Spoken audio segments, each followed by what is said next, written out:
नमस्कार मित्रों, स्वागत करता हूं आपका अपने YouTube channel Ajit Ranjan official में। मैं आपका मित्र एडवोकेट अजीत रंजन लेकर आया हूं आपके समक्ष कानून से जुड़ी कुछ रोचक और कुछ ज़रूरी जानकारी। मित्रों, आज हम बात करेंगे पुलिस के द्वारा बल प्रयोग करना क्या उचित है या अनुचित।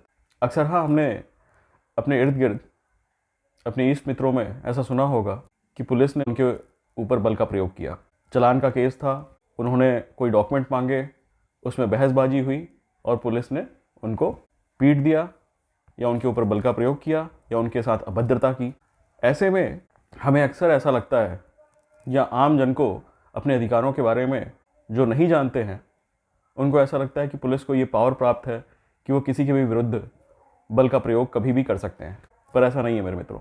पुलिस को बल का प्रयोग करने का अधिकार किन्हीं विशेष परिस्थितियों में युक्त कारण के साथ प्राप्त, जैसे कि अगर कोई व्यक्ति किसी के जान माल का नुकसान करने वाला हो या उससे जान माल का खतरा हो तो पुलिस बल का प्रयोग कर सकती है, उचित बल का प्रयोग करके परिस्थिति को अपने नियंत्रण में कर सकती है।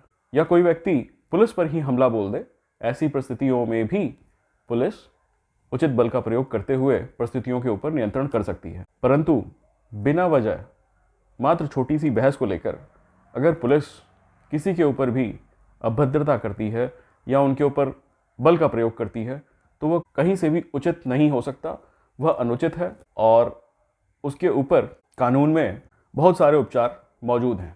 अब मैं आपको बताऊंगा कि हमारे देश में संविधान के अंतर्गत अनुच्छेद 21 आर्टिकल 21 में मौलिक अधिकार के रूप में हमें लाइफ एंड लिबर्टी, जीवन जीने का और सम्मानपूर्वक जीने का मौलिक अधिकार प्राप्त है।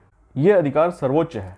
आपके मौलिक अधिकार के ऊपर किसी का भी विशेषाधिकार नहीं हो सकता जब तक कि कोई उचित परिस्थिति ना हो या कोई विशेष कारण ना हो। इस अधिकार के अंतर्गत हर किसी को, चाहे वो गरीब हो, अमीर हो, छोटा हो, बड़ा हो, हर किसी को सम्मान से जीवन जीने का अधिकार प्राप्त है। यानी कोई भी अथॉरिटी, कोई भी अधिकारी, कोई भी कर्मचारी पुलिस का, वह किसी के ऊपर भी बल का प्रयोग नहीं कर सकता या तो उसके पास उचित कारण हो।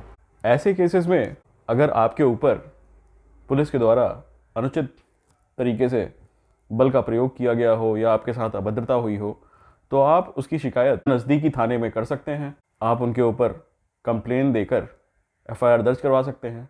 अगर आपकी एफआईआर ना दर्ज हो तो उस कंडीशन में आप कोर्ट में परिवाद के द्वारा उनके ऊपर केस कर सकते हैं।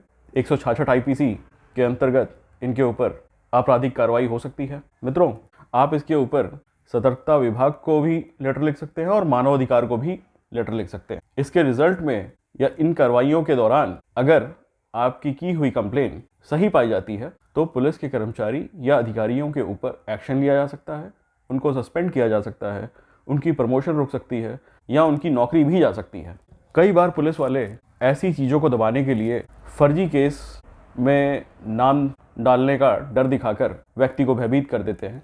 ऐसे केसेस में अगर आपके ऊपर कोई फर्जी एफआईआर हो तो भी ऐसी परिस्थितियों में आपके द्वारा की हुई शिकायत आपका बचाव ही करेगी और आप ऐसे फर्जी केसेस में भी जीत हासिल कर सकते हैं अगर आपने उन कर्मचारियों या उन अधिकारियों के ऊपर पहले ही कंप्लेन, शिकायत या परिवाद दर्ज करवा दिया हो।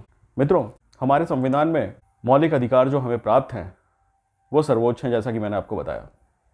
चूँकि हमें अपने अधिकारों के बारे में ज़्यादा जानकारी नहीं है, इस वजह से ही हम ऐसी परिस्थितियों में कॉम्प्रोमाइज़ करने में मजबूर होते हैं या समझौता करने में मजबूर होते हैं। ऐसे कंडीशन में अगर हमें अपने अधिकारों के बारे में पूरी जानकारी हो तो हमें किन्हीं भी परिस्थितियों में अत्याचार के विरुद्ध समझौता करने की कोई भी ज़रूरत नहीं है। आशा करता हूँ मेरे द्वारा दी हुई जानकारी आपके काम आएगी और आप अपने अधिकारों को जानकर उचित कार्रवाई करेंगे। अगर आपके साथ ऐसी घटना होती है तो आप उचित कार्रवाई करेंगे।